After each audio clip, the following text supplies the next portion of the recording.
Muy bien.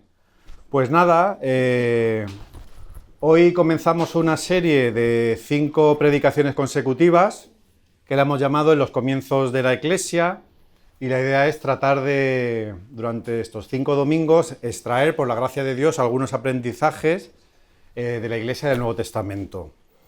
5 domingos, los siguientes 4 domingos van a ser 4 textos en los que reflexionar, y hoy, que me toca a mí, una introducción multitexto, ¿vale? Y van a salir distintas personas de la Iglesia a exponer, o sea, hoy multitexto y va a ser multipredicadores también.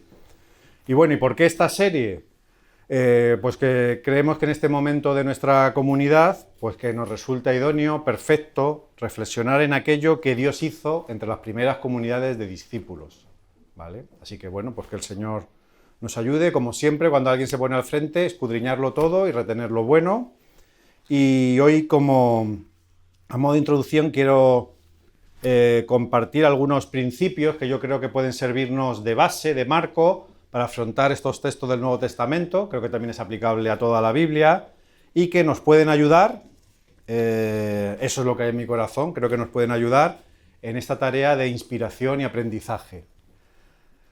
Vale, pues la introducción que voy a hacer hoy, la primera un poco quizá más académica, pero he considerado que es necesaria, hermenéutica, que esto lo único que significa, dicho en el español popular, es tratando de comprender bien la Biblia. Algunos tips sencillos, que para algunos pueden ser elementales, otros recordar, pero que es importante traerlos para acercarnos a la palabra.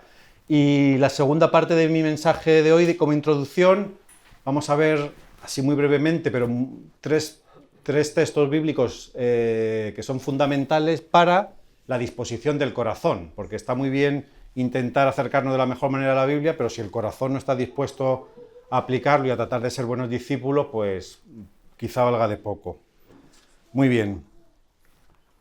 Pues la primera parte, como os digo, es algunos tips para comprender bien la Biblia. Cuando examinamos la Biblia, y más en el caso de la Iglesia primitiva, a veces surgen dudas, no sé si os pasa, yo estoy hablando de lo que a mí me pasa, acerca de qué textos o qué circunstancias aplicar o no aplicar, ¿no? Y esto es muy importante, a veces no es fácil, por eso he puesto también un cerebro y un brazo, porque requiere también de esfuerzo. Al final, la idea de amar al Señor con toda tu mente, con todas tus fuerzas y con todo tu corazón, ¿no? La vida requiere esfuerzo y también a veces acercarse a la Escritura, sobre todo cuando hay textos que no son tan evidentes de interpretar. Y tratar de comprender bien la Biblia, yo entiendo que no es algo meramente de friquismo teológico, ¿no? Aquí hay varios que están o que hemos estado en seminarios, y dicen, bueno, esto es para los seminaristas. Creo que es una base fundamental y un ejemplo simplemente para la toma de conciencia de por qué es importante el tratar de comprender bien la Biblia, pues es pasaros una encuesta que se hizo en su día, lo hizo Barna a nivel mundial. Y la pregunta que hacían era, ¿por qué una mayoría desconecta de la vida de iglesia después de cumplir los 15 años? Una pregunta larga. Esto era un estudio que se estaba haciendo sobre la descristianización o el abandono de gente en las iglesias en Occidente. Y la respuesta número 1 era, ¿consideran la iglesia una burbuja aislada del mundo real? 2, había muchísimas respuestas en el ranking. La segunda más abundante, experiencia superficial de comunidad.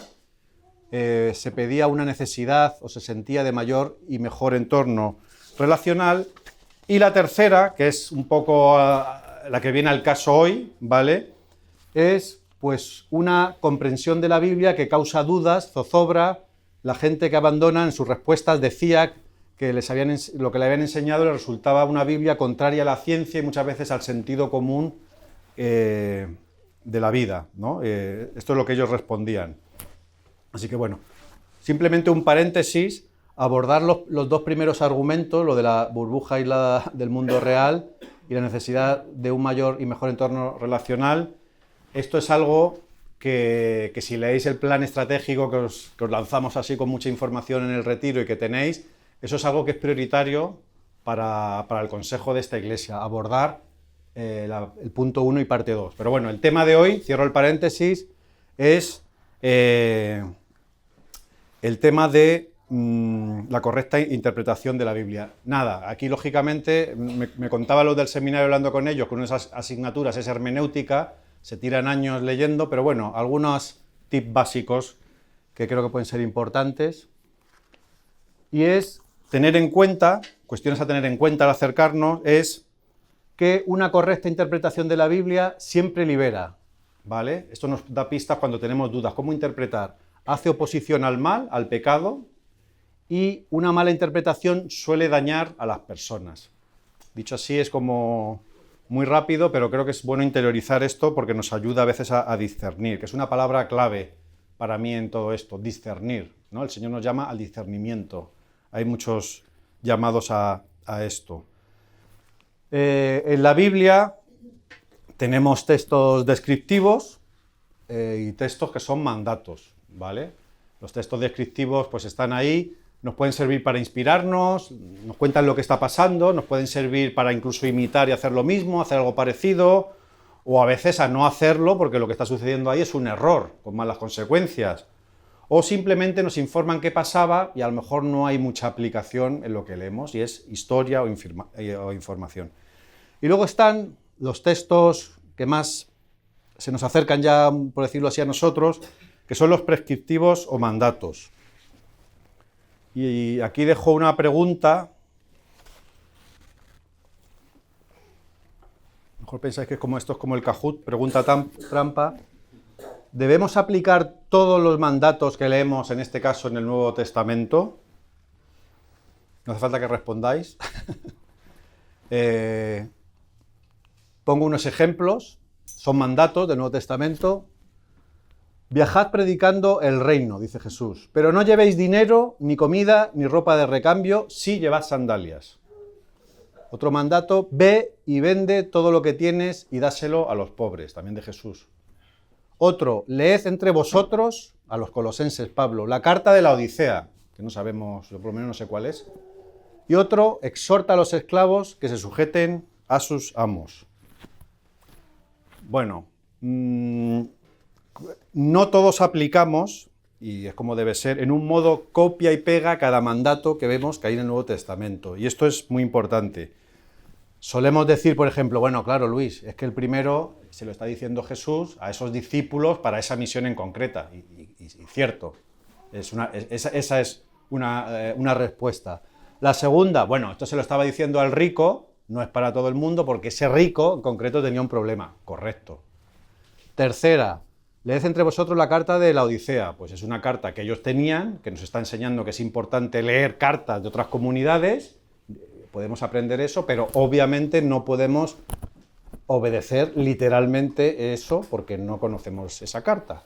Y el cuarto, que ya a lo mejor esto ha dado más guerra a lo largo de la historia, como podéis saber, lamentablemente, pero esto también, bueno, daría un poco para más largo, pero también hay una explicación, ¿no? Todos los textos son inspirados por Dios en su contexto, y de lo último diríamos, bueno, es que en aquel momento la esclavitud no se podía abolir, era una tercera parte de la sociedad, y nos quedamos con que el apóstol también pide a los amos que traten muy bien a los esclavos, y está pidiendo que tanto esclavos como amos sean una familia, etcétera, etcétera, y estaríamos explicando estos textos. Así que esas serían interpretaciones correctas.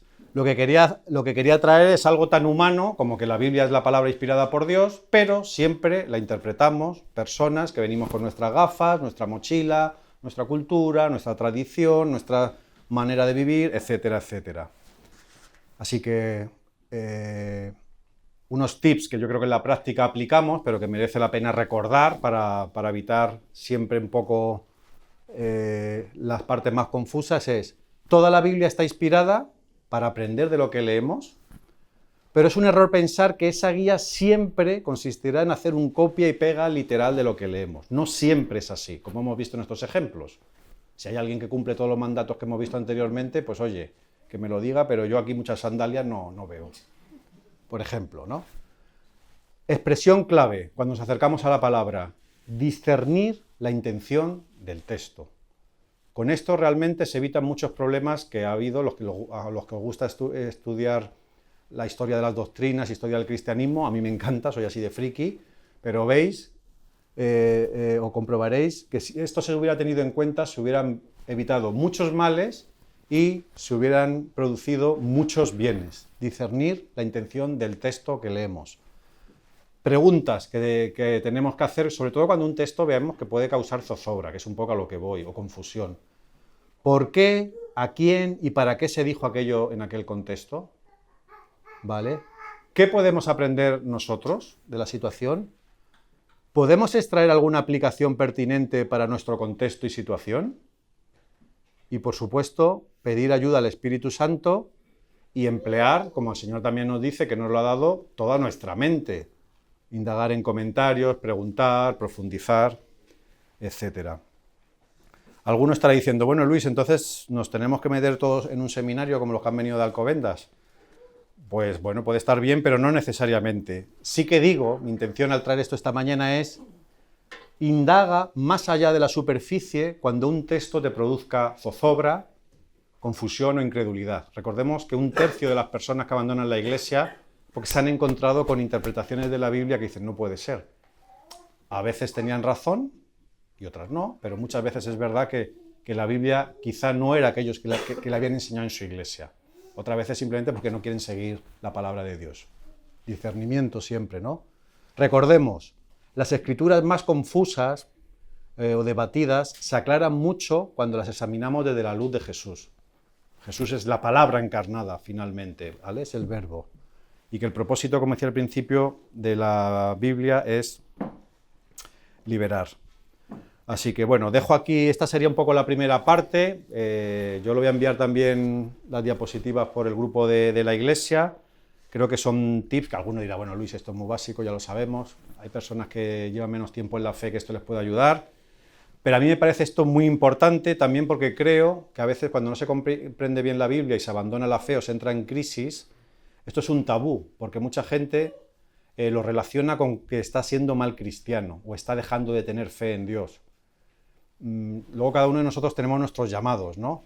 Yo en este último año he estado acompañando, pues no sé, como a 6 o 7 personas, todas en este año todas vía online, de personas que han estado en graves crisis de fe, que han dejado de creer en la Biblia y tratando en este acompañamiento de convencerles de que vuelvan a creer en la Biblia, ¿vale? Y muchos de ellos te comentan que es que en su iglesia, cuando empezaron a manifestar, esto no me encaja, esto no entiendo, esta interpretación, y de repente se les ha mirado mal y no se han sentido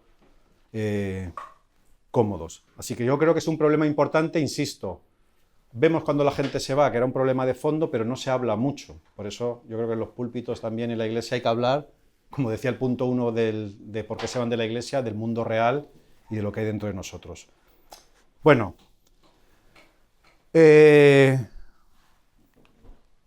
para acercarnos a los textos del Nuevo Testamento y de la Biblia en general, pues es fundamental una disposición del corazón, o sea, de querer ser un discípulo con el esfuerzo que lleva, la alegría, etc. Y yo quería traer 3 textos bíblicos a vista de pájaro, simplemente como marcas, como pozo para poder interiorizar la palabra de Dios. 3 factores diferenciales que distinguen a la iglesia, por ejemplo, de un club de bolos de la Costa Brava, donde la gente es muy maja y muy agradable. ¿Nos ha pasado a veces que hay asociaciones o grupos? Yo estoy súper a gusto y que está súper bien porque son gente muy, muy maja, ¿no? Yo esta tarde voy a ir con mis amiguetes de Torrejón de toda la vida y estoy deseando ir ahí a una barbacoa, no son creyentes, pero el ambiente me encanta y estoy a gusto y me permite ser yo mismo, además, ¿no? Cuanto menos la iglesia debería ir por ahí, ¿no? Bueno, 3 textos, 3 tips, y como siempre, yo por lo menos cuando predico, siempre es porque yo me predico a mí el primero, ¿vale? Como decía, si nuestro corazón no está preparado para esforzarnos de verdad en que esta comunidad sea un verdadero hogar, una familia, pues de nada nos va a servir los años que estudiemos hermenéutica, por ejemplo. Un tip que yo creo que es fundamental para que esta iglesia, bueno, esta o allí donde estemos como cristianos, vaya a algún lado. La oración del Padre Nuestro. Perdónanos del mismo modo, igual, en el que nosotros perdonamos a los que nos ofenden, a los que nos producen molestia, mal, etc. Una comunidad de perdón y de gracia. Leía en El País, no sé si la semana pasada o la anterior, esta noticia: una de cada 4 chicas de 17 a 21 años recurre a la IA como confidente para contarle sus cosas. Y dentro del artículo decía, en el estudio, prefieren hablar con personas, pero lo que sienten es que no encuentran en su entorno alguien que esté disponible, que no les juzgue y que no tenga prisa. ¿Vale?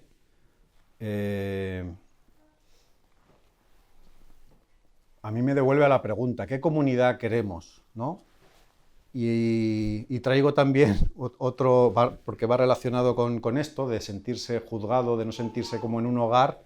Dentro de los motivos por los que también en Occidente se abandona la Iglesia, aparecía que 1 de cada 5 jóvenes no siente que la Iglesia sea su hogar. Se sienten juzgados por errores cometidos. Creo que la Iglesia debería, por eso los he llamado factores diferenciales. Si tú puedes estar en un grupo de amigos, que no en todos, donde no te sientes juzgado por errores cometidos, o a lo mejor por tu manera de ser, o porque tienes otros enfoques también, porque no somos calcamonías unos de otros, creo que la Iglesia debe superar, debe estar por encima. Y que esto a veces es un esfuerzo. Yo me estoy predicando a mí el primero. Esto queda muy bien aquí decirlo, yo puedo decir lo que me dé la gana, pero luego practicarlo es un esfuerzo. Pero no veo otra que si no lo hacemos no vamos a ser ni relevantes ni nada. Así que bueno, mi oración es que esta Iglesia pueda desarrollar un entorno donde haya cabida para la vulnerabilidad. Creo que es una palabra muy importante, podríamos empezar a hablar incluso de salud mental, de muchas cosas. Que la Iglesia tenga cabida para la vulnerabilidad. Cuando hablo de la Iglesia hablo de todo, los grupos en casa, las mentorías, los domingos, ahora cuando vayáis a comer con gente de la Iglesia, que pudiera haber entornos para la vulnerabilidad, incluso para la confesión de pecados en espacios seguros. Y que dicha vulnerabilidad tenga efectos positivos de transformación y de restauración, porque la vulnerabilidad es algo muy arriesgado. No, me hago vulnerable, pero te pueden machacar. Y mucha gente se ha sentido herida y destrozada cuando se ha mostrado vulnerable. Entonces yo, hermanos, os animo, me animo a que hagamos el esfuerzo donde aquí a la gente no se le juzgue cuando quiere abrirse para cambiar y para ser transformado. Que la gente no sienta culpa ni vergüenza cuando puede confesar un pecado. Yo creo que esto nos va a diferenciar de un club de bolos rápidamente. Y además, si esto ocurre, ¿quién se va a querer ir de una iglesia así? No se va a querer ir nadie. Va a querer estar aquí siempre.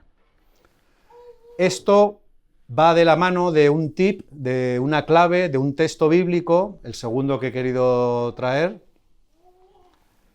muy relacionado, aunque tiene sus matices, ¿vale?, de diferencia. Si amáis a los que os aman, ¿en qué os diferenciáis? Aquí Jesús mismo usa la palabra, ¿de qué os diferenciáis del club de bolo de la Costa Brava? Eso no lo dijo, hay algunos manuscritos que sí aparece, pero son ya muy tardíos. Lo de la Costa Brava son muy tardíos. Son incluso del siglo XXI. ¿Vale? Yo en mis casi 20 años de pastoreado, pues imaginaos que he tenido que mediar y estar por medio de, no sé, 20, 25 conflictos entre hermanos, ¿vale? Estas cosas ocurren, seguirán ocurriendo. Y mi conclusión, ante estos conflictos que ocurren también dentro de la Iglesia entre hermanos, es que lo que subyace de fondo en la mayoría de los conflictos personales no es tanto el conflicto en sí, sino que eran personas que se caían mal. ¿Vale? Personas entre las que existía un distanciamiento previo, dentro de la Iglesia hablo, ¿vale? O sea, he tenido que estar yo con personas así. Quizá a veces por pequeñas cositas, algunas que se interpretaron mal, otra que depende cómo sea tu personalidad, te pueden hacer sentir muy mal, otras que te importa 3 pepinos, te resbala todo, a veces eso es bueno, a veces no. Y el caso es que no era tanto el conflicto así, pues ha ocurrido esto entre nosotros, sino que eran personas que por alguna razón no se gustan. Entonces tu nivel de tolerancia se hace muy, muy pequeño con esa persona. Un clásico que ocurre, ¿no? Me voy de la iglesia porque esta persona me ha dicho, o ya son 3 veces que ha hecho un comentario que no me gustó, ¿qué tal?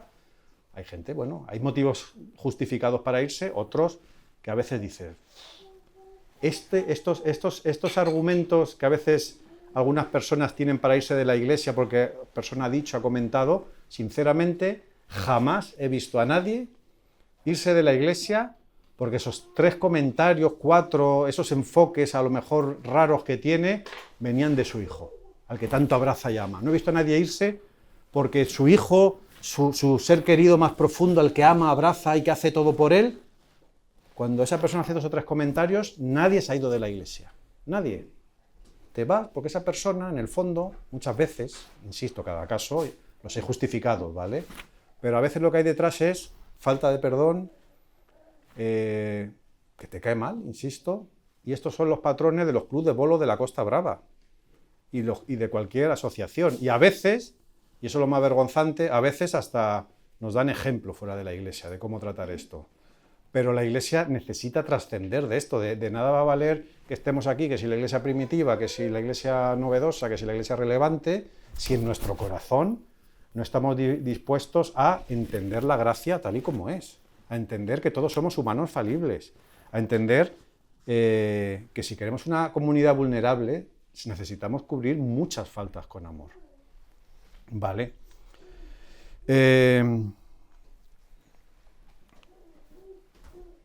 Esto es un poco lo que acabo de decir del punto 2. Cuando alguien está en nuestro corazón, las faltas las cubrimos con amor. Pero si nos cae mal o estamos distanciados emocionalmente, todo se mira con lupa, todo es cuidado, lo que has dicho, ay, lo que has dicho, ¿no? Y se genera conflicto, pero cuando el amor trasciende a esta inercia natural, carnal, como la queramos llamar, surge la comunidad relevante. Algunos el sábado pasado, un par de personas me preguntaban, decía, oye, ¿qué es eso de comunidad relevante? Pues es esto. Eso es una comunidad relevante, donde está dentro el amor, el perdón, el comprender que la gracia no solo ha caído sobre mí, ¿no? No merecía tu gracia, vil pecador, me has dado todo sin merecer, pero muchas veces juzgamos al otro como si no lo mereciera también, ¿no? O sea, hay una disociación que es natural, es humana, pero que necesitamos trascender. Bueno, y el último tip, para acabar, pues esto es algo que yo creo que todos deberíamos hacer como oración, todos los días. La oración del salmista es fundamental, que es: examíname, oh Dios, y conoce mi corazón, pruébame y conoce mis pensamientos, y ve si hay en mí camino de perversidad y guíame en el camino. Es decir, los puntos ciegos que todos tenemos, necesitamos ponerlo delante de Dios. Necesitamos que el Señor nos ayude a examinarlo, porque todos tenemos puntos ciegos, todos tenemos cosas que creemos que están bien y a lo mejor no están tan bien. Y motivaciones que a veces no son las correctas, ¿no? Las virtudes las tenemos que alimentar, fomentar, y es bueno incluso hasta tener un pequeño grupo, algún amigo dentro de la iglesia, donde te pueda confrontar con esas zonas que la otra persona considera oscuras. Luego tú ya decides, oye, pues tienes razón, eso me ayuda a mejorar, tienes razón, eso me viene bien. O a lo mejor no. Pues chico, me lo has dicho, gracias, sé que me quieres ayudar, me lo has dicho en persona, de forma íntima, pero no lo veo, o me lo pensaré. Creo que esto también es necesario porque hablamos de crecer, y bueno, casi 100 veces en el Nuevo Testamento, ya que vamos a ver textos de la iglesia primitiva, 80, 60, no sé cuántas veces está la expresión, y esto los unos a los otros, los unos a los otros. Sois el cuerpo de Cristo, es decir, Dios actúa a través del hermano. Y nosotros somos representantes de Cristo, y a veces nos toca, por supuesto, abrazar y comprender, y a veces, de una manera muy bien hecha y sabiendo con quién, y normalmente habiendo desarrollado vínculos de amistad, también confrontar y corregir, ¿vale? Esto es el crecimiento de la Iglesia. Y creo que el primer paso para combatir nuestras amenazas interiores es reconocerlas, y que creo que nuestras motivaciones, creo que es importante esta toma de conciencia también. Yo a lo mejor hablo por mí, a lo mejor alguno es súper puro y todas sus motivaciones son siempre limpias, ¿no?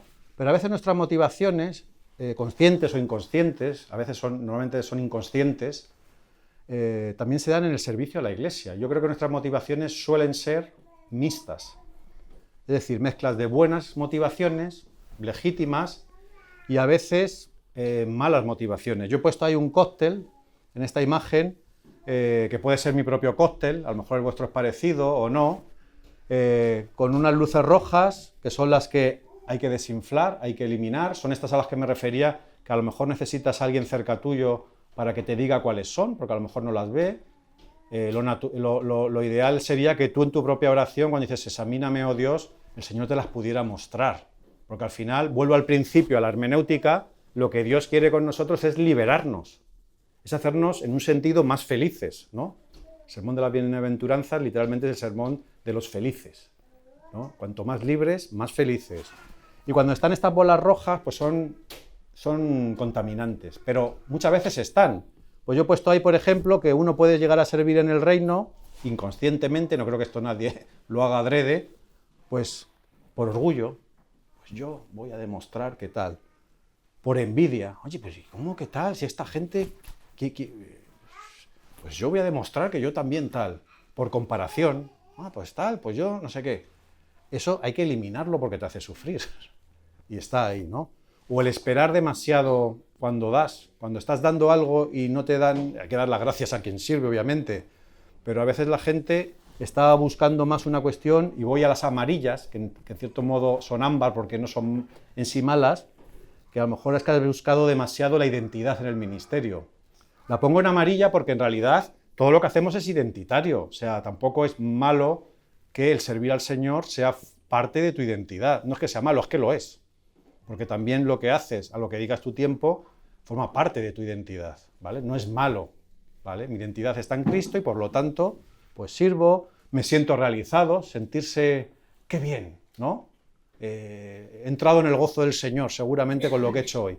Esa satisfacción de la realización también es buena, pero ojo, que si de repente dejas el ministerio y tu identidad se desmorona, tu sentido en la vida, tu propósito, tu identidad se tambalea, es que seguramente tenía algo o mucho de ídolo ese ministerio, ¿vale? Estas son reflexiones que muchas veces es más fácil verlo en los demás que en uno mismo, pero aquí el mensaje es para que lo veamos, porque yo creo, no sé qué nivel de bolas rojas, amarillas o verdes, o hablo por mí, están mezcladas. Y como a veces, como dicen los políticos es al revés, niegan las crisis cuando existen y luego ya estallan y destrozan. Pues el primer paso para afrontarlo es reconocerlo y esforzarnos para examinarlo. Así que nada, y por supuesto, y para eso estamos aquí también, y es lo que espero que con estos días, con estos mensajes y con la convivencia y todo lo que se va a hacer en esta iglesia, pueda crecer las motivaciones verdes, el amor. Para mí fue de mucho alivio el preparar esta exposición cuando escuché a Carmen y Evelio en el retiro, porque era como el preámbulo de lo que deseamos que ocurra en esta iglesia, ¿no? El amor como algo fundamental, el propósito, levantarnos por la mañana y saber que nuestro propósito está en Cristo, que lo que podamos hacer para Él tiene repercusión en la eternidad. Eso es una bola verde. Y lo del otro primero, ¿no? Está en el gran mandamiento, amar a Dios con todas tus fuerzas y al prójimo como a ti mismo. Así que bueno, voy a dejar esto en los grupos de WhatsApp para si alguno durante la semana le pueda ayudar, y yo simplemente termino pues con una oración, con un deseo para, no solo para las 5 exposiciones sobre el Nuevo Testamento, sino para la vida hasta que el Señor nos lleve, y es que para nuestra transformación e impulso como Iglesia, pues que Dios nos ayude a discernir qué y cómo aplicar aquello que ya vivió la Iglesia primitiva de parte de Dios, y que el Espíritu Santo disponga nuestro corazón pues para que Jesús pueda decir de nosotros: en esto conocerán que son mis discípulos, en que se tienen amor los unos a los otros. Amén.